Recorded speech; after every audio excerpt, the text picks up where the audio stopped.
ones. Damn. And we're back again. What week is it? 8. Week 8, and it's your guy, Professor Cornage. Wait, the clumsy of. Back. Week 8. So what are we? We're further away through the season, yeah. Yeah, further away. And if you're watching this on YouTube, check us out on Spotify at That NBA Podcast. There, that's that with a D-A-T, and there with a D-E-R-E. Link in the description. What about if it's the opposite way around? But if you are listening on Spotify, then go check us out on the YouTube. Subscribe. The Dem ones there. That's DEM1SDERE. Check some visuals out. See what we look like. Starting in the game. Like this. Just started in the game, but I appreciate all the love from everyone. Comments are much appreciated. Subscriptions is always love. Just before we go into it, let's go into the format. Let's preach the format to them. Let them know what the format is every week. Every week. Certiest team of the week.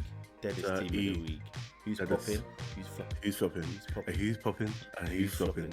Young Buck watch. Yep. Clumsy's conspiracy. Professor's final four. Home team chuckins. Home team check-ins. OKC fan. Professor's a Minnesota Timberwolves fan. Then we get into them final thoughts, and then that's it. Yes, let's go. Let's start it off with the team of the week. Who's going first? I think I went first last week. You go first this week. I know you've got already. You don't though. No. I could have gone for who I knew you were gonna go for, but I went for who I wanted to go for. In fact, no. money on the line. Money on the line. Oh please, no. No, you're so confident. You know who I've got. Oh yeah, disclaimer. We don't know who each other's chosen, just in case you didn't realize. Okay, I believe Clumsy has gone for the Utah Jazz. Nope. Carry on, you owe me money. But I myself have gone for the Cleveland Cavaliers. No, I haven't. Oh, I nearly had those. But I got something different. Okay, we got a disparity this week. Personally, I probably thought it could have gone for Utah because they've been streaking. Nobody went for Utah. Why are we talking about Utah? I know. This is my notes. That means you secretly went for Utah, innit? Let me dive in my notes. I could have, but I feel like this one team that's done really well this season that we haven't shown. We've mentioned bits and pieces, but we haven't shown the love for them. Had to give the love to Cleveland because no one expected them to do what they were doing this season. Last week we mentioned that we mentioned them as a special segment. We've been like, we haven't actually selected but them, we've never. Yeah. Last week they were legit 3-1. They beat Chicago. That was their best win. They beat the Timberwolves, my team. No, I was gonna say some mad things, but don't worry. Catch you next time, Cleveland. They beat Sacramento Kings and they lost to the Milwaukee Bucks. That's respectable. It's a very respectable week. Are you sure you didn't see my pre-notes? Because that's pretty much what I wrote when I almost selected them. Then I changed it. No, not even that. But listen, it's facts though, innit? Facts don't lie. It's factory, bro. Like, I just like what they're doing. I like that they're the one team that's playing with a different style. They've got the two big men, Evan Mobley, Jarrett Allen playing well. They've got Larry Markkinen as well. So they actually got like legit big men. They've got Darius Garland, who's actually doing bits, and they got Ricky Rubio, who's always just been a certified distributor in the NBA. I just like the way they're playing. They're not following the trend of every other team. Not like splashing threes. They're mostly working from the inside out. So I respect it. Respect the game. I'm confident that they're gonna be postseason. You know, they're gonna make it. Play in tournament. Yeah, and I think they've got a chance of winning that if they enter that. I want to back them. I like it. I think it's a good story because if you were to check Clumsy's season preview for Cleveland, just mine. Oh God, you know when you take yourself out of it. No, but we weren't giving them any ratings. Like, I didn't expect. No, we didn't. But everyone likes to come up in it. Like, I like it. Everyone likes rooting for the underdog. Colin Sexton is still out in it. So yeah, but you know what? I thought it's good that you mentioned him because Colin Sexton gives me the Jalen Green vibes that when he comes out. Cool. Yeah, cool. The other. If you're listening to this, Colin, Professor Cornage thinks it's your fault. I'll still take a jersey beat. No, sellout. I'm just a sellout. No, I just feel like you get the ball in Darius Garland's hands and the shots. Your big men get more shots because Colin Sexton is that kind of like even though he's a starter, he's kind of like a. Well, he just takes up a lot of possession. Yeah, he just takes a lot of selfish, shots. But like he's primary scorer, he's primary shooter. He's a scorer. Yeah, he's just a straight scorer in it. So I think with him not playing, there are more shots to go around, and Darius Garland becomes more of your primary point guard and puts him in better position. Cool. Yeah. Who you go for? This is interesting. This week, I went for a team that hurts me, but this is how you know that this deserves a follow. And this deserves a subscription, because I can't believe I'm saying these words after what happened last week, but I had to go for Memphis Grizzlies in it. Oh, thank God. For some reason I thought you were going to say Houston, bruv. What? I was thinking, they didn't even have like a good week. But Memphis, I like this. I had to, if anything deserves a follow on Spotify, subscription on YouTube, it's me picking Memphis Grizzlies for team of the week after what they did to OKC. That's big. But they also went 3-1. And the reason why I swapped last minute from Cleveland to Memphis, right, is mainly because of the seeding where they are in the league right now. But yeah, they went 3-1. They lost to Dallas. Yeah. They beat Miami, Lakers, and Houston. All without Ja Morant as well. Still, and those are good wins. Yeah, they're good wins. They're good wins. Yeah. And they're 4th in the West. And I think people are completely forgetting this. Are they 4th in the West, They're 4th in the West. I know this guy's going to check because he doesn't even trust his co-host. I have to. I just need to, you know what, I trust you, but you know when you need to see it and just actually look at it and be like, oh, damn. You're a visual guy. And if you're a visual guy and you're listening on Spotify, go check us out on YouTube. I like that. Yeah, but yeah, they're 4th in the West. I'm changing the franchise name to the Memphis Dark Horses. That's the new franchise name, because they're moving in silence. They're running through teams, obviously certain teams more than others, but they're getting their dubs. I don't know what it is. Like, I don't think the whole what you're saying about Jalen Green and Colin Sexton is the thing. I don't think that applies. That does not apply to Ja Morant. He's not detrimental to the team at all. But I don't know. They've built a nice little team in Memphis. Steven Adams, right? Obviously OKC legend, right? He's just doing the exact same thing that he was doing at OKC, right? Shout out to Dylan Brooks though. Dylan Brooks has stepped up in Ja Morant's absence, and he's been getting his buckets, and I think that's what's been ticking them over. But I had to go for them. You know what I think it is with the Memphis Grizzlies? It's a young team. You know what? Okay, let me go back on my story. Normally with young teams, what mucks them up isn't the fact that they don't have like the talents, because they're all fighting for their place in the NBA of like, oh, I was drafted 3rd. Maybe I could potentially be a star. So I'll do ill-advised things, if you get what I mean. Which is what you're saying about Jalen Green and Colin Sexton.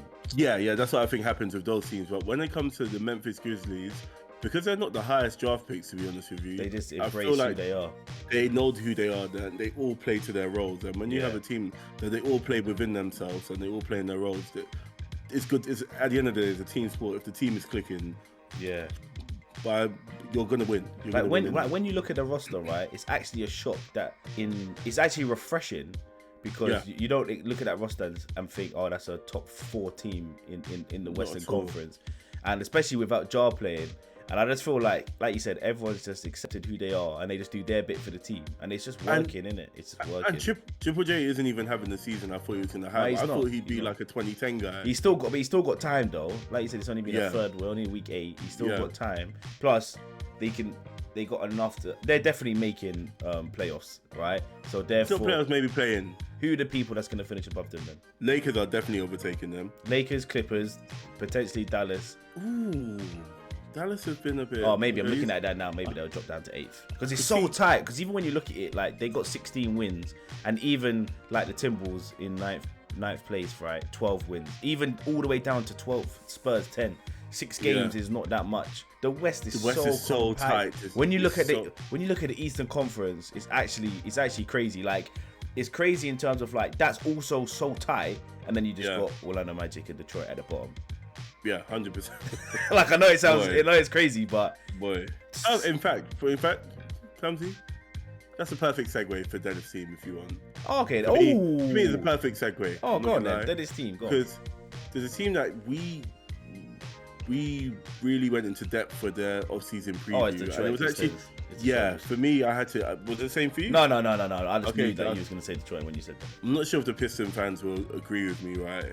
But they've lost a lot of games. They don't have to agree with me because it's a fact. They've lost a lot of games. But my problem with them this season, apart from them going an 0 for this week, is that they haven't shown me a stretch in which their young core have looked promising. But altogether, no, don't sleep on Cade though. No, Cade, bro. Cade's in my notes. Cade has had a quality week. But you're talking about the sophomores, innit? Sadiq Bey. I'm talking about Killian Hayes, Sadiq Bey, Isaiah Stewart. The rest of them, I haven't seen a stretch together where I look at them. Like, remember a couple of years ago when you looked at Atlanta and John Collins, and you say, okay, I like this duo. Or early days with Joel Embiid and Ben Simmons. Okay, we've got something here, if you get what I mean. They look like they're in that season, the 2014 season, where the Phillies drafted Embiid. You know what I mean? Oh, and he's just the better team. But they've got the one guy. Yeah, they've got the one guy, but they're gonna have to lose a few more years until they get that. I reckon next year there could be some trades involving Sadiq Bey and Killian Hayes. I'm calling it now. But they haven't shown a lot this season for what you. No, I'm not saying that they're going to be good trades. I'm just saying out of those four, if you're trying to do a rebuild, out of those three, you're keeping Cade. Yeah. And if you need to sort of trade for someone that's got a bit more experience or who's a bit better, I can imagine Sadiq Bey or Killian Hayes going. Because at the end of the day, that's what we said in our off-season preview was Killian Hayes and Cade. They kind of competed for the same spot. A little bit. I just don't see them playing really well together. And just in case Detroit thinks I'm like sleeping on them, I know your games this week were close. It was an overtime game. Yeah. I just want to stop you right there. L's an L. Yeah. And L's an L in it, unfortunately. But I don't want them to think. I'm not saying that your team was getting blown out or anything like that. It's not the case. Lakers did blow you out. But you guys were with them for a bit. But L's an L though. It doesn't matter. I'm just, apart from Cade, I'm liking Cade's game. He's just what I like about it. I know this is kind of gone into a rookie watch, but what I like about it is the fact that he had his start was like rocky, and it made people also oh my god, Cade's overrated. Oh my god, Cade's not good. But he just shows when you're a young rookie in the league, you're nervous, then you settle in, and then you just show your true game, and that's what I like. Basketball. Yeah. Who'd you go for the Deadest Team of the Week? For me, it's a team I had to pick because they could easily go every week without getting chosen, but I'm putting them under the spotlight this week. Orlando. Boston Celtics. Oh. I have to. They lost all of their games this week as well. See what I mean? Who they play? They played against Lakers, Clippers, and Phoenix, right? Good competition, right? You're saying you want them to get one. At minimum one. I don't want to hear nothing about contenders or anything about postseason basketball if you can't beat Lakers, Clippers, or Phoenix, one of the teams in a week. I'm sorry, because they're three teams that are going to be postseason basketball. I'm not interested. Jaylen Brown's out though, right? Doesn't matter. You got to get one win. Even OKC beat the Lakers twice. And one of them was a 26-point comeback. This is what I mean. They move so silently. They're the opposite of Memphis Grizzlies, right? Where Memphis Grizzlies move silently, but they're being successful with it. Boston moves silently, but they're not being successful with it. And the reason why they get to move silently, right, is because the franchise name of Boston Celtics carries the team more than the actual players carry, because no one associates Boston Celtics with being like 15th seed. No. So when you hear Boston, you automatically just assume they're doing well because of the franchise that they are. And they haven't. When you think about Boston, they haven't been bad for a very long time. Yeah, exactly. Like a very long time. We're talking like early Paul Pierce years. Like since then, since they got the big three, they've actually always been a pretty decent contending team. Yeah. But the thing that's crazy for me is like they're definitely missing something, because they've actually been the same for like the last 4 seasons, 4 seasons. Rumors are coming out now that like bit by bit now that Jaylen Brown and Jason Tatum just don't work with each other. But you can see, but when that comes out, there's something's getting shopped and something's gonna happen, and we know Jason Tatum's not going. So yeah, Jaylen Brown's gone. Jaylen Brown, I think he's probably, in my opinion, I would say he is the best trade asset in the NBA. Best age, best potential that he could actually blow but only not for all teams though. There's some teams that won't want him still. No. Yeah, true. Not for all teams, but I think in just from age, what he can produce. But you're saying when you're going to a team to discuss your options, you know you're in a good position because you got a nice trade package. It's not like you're trying to shop around someone who's dead. No. But I like that. Yeah, I don't think a lot of people would say that for Boston, but I think it's probably well deserved, especially if they went 0 for last week. We know it's team of the week.